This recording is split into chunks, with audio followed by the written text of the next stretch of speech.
د حسن البنا شخصیت او ژوند. حسن البنا د مصر له نامتو مذهبي لارښودانو څخه ګڼل کیږي. د عالم د اخوان المسلمین بنسټ ایښودونکی دی چې په دې کار سره اسلامي نړۍ له خوبه راویښه کړه.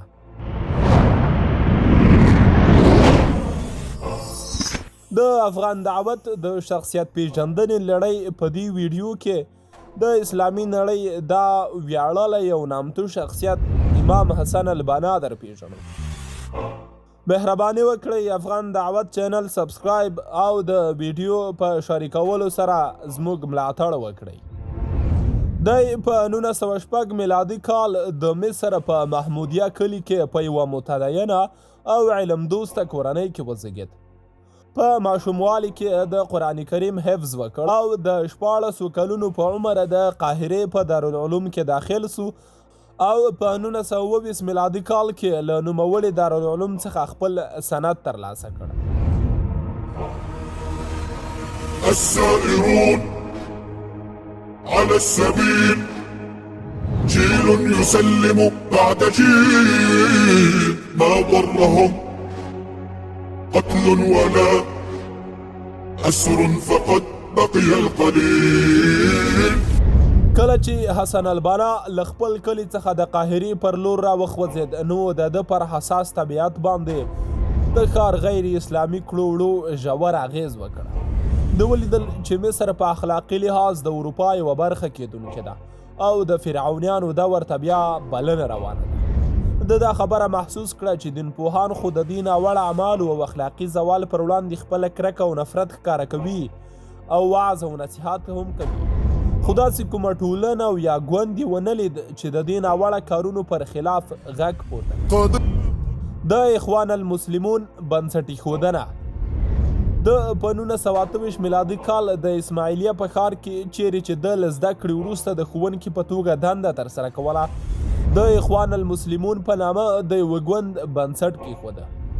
په 1933 میلادي کال د دې ګوند مرکز دفتر له اسماعیلیې څخه د قاهرې ښار ته نقل شو.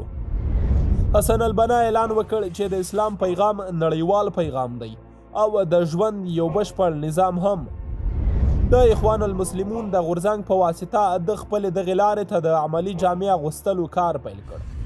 په لږ وخت کې د مصر په ختیځ او لویدیځ کې محبوبیت ترلاسه کړ او خپلې څانګې د هیواد په ګوټ ګوټ کې خلاصې کړې. زده کوونکي، استادان، کارګر او نور ورسره وو. د هرې طبقې خلک په یوه دریځ سره راټول کړل او د ښځو لپاره یې د اخوات المسلمین په نامه بېله څانګه جوړه کړه.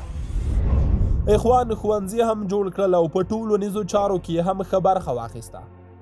دوی یو داسې روزنیز نظام جوړ کړ چې د هغې له وجې د اخوان غړي د یوه رښتیني مسلمان بڼه غوره کړه. حسن البنا د اسلامي حکومت د جوړونې او د اسلامي شریعت د پلي کولو غږ پورته کړ. حسن البنا د اسلامي حکومت او اسلامي قوانینو د پلي کولو غوښتنه وکړه.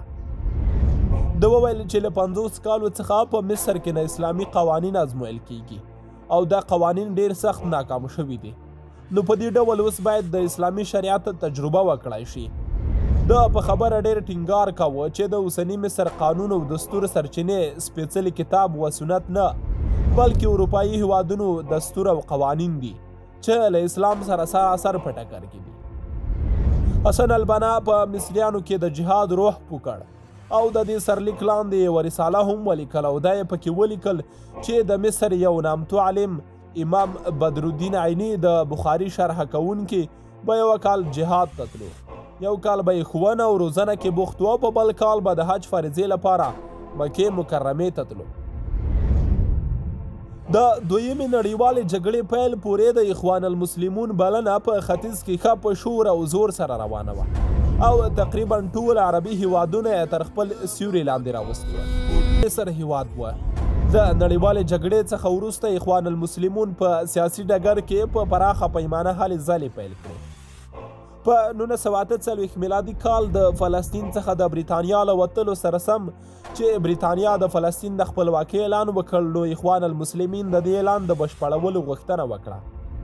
په دې کار سره د اخوان المسلمین په محبوبیت کې لا زیاتوالی راغی په 2 کلونو کې د دې غورځنګ د غړو شمیر له 500,000 څخه پورته ولاړ. د ملاتړو شمیر یې له دې څخه 2 چنده وه.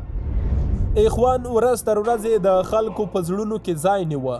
له دې څخه که یو خوا د شاه فاروق خطر محسوساوه، نو له بلې خوا انګریزانو هم له ده څخه غوښتنه کوله چې په دې غورځنګ بندیز ولګوي. نو ځکه په 1948 میلادي کال د ډسمبر په 9مه نیټه مصري واکمن د اخوان غورځنګ ناقانونه اعلان کړ او په څو ورځو کې په زرګونو غړي د بند تورو تنبو شاته وغورځول. 3 اونۍ وروسته کوم ځوان وزیر اعظم نقراشي پاشا ووازه. حسن البنا تر آخري وخت پورې ونه نیول شو او د فبرورۍ پر 12مه نیټه په 1949 میلادي کال کې په نیمه شپه په قاهره کې یو ستر لارښود د یوې دسیسې له مخې په شهادت رسول کیږي. د شهادت تر وخت پورې د ده عمر یوازې 43 کاله و.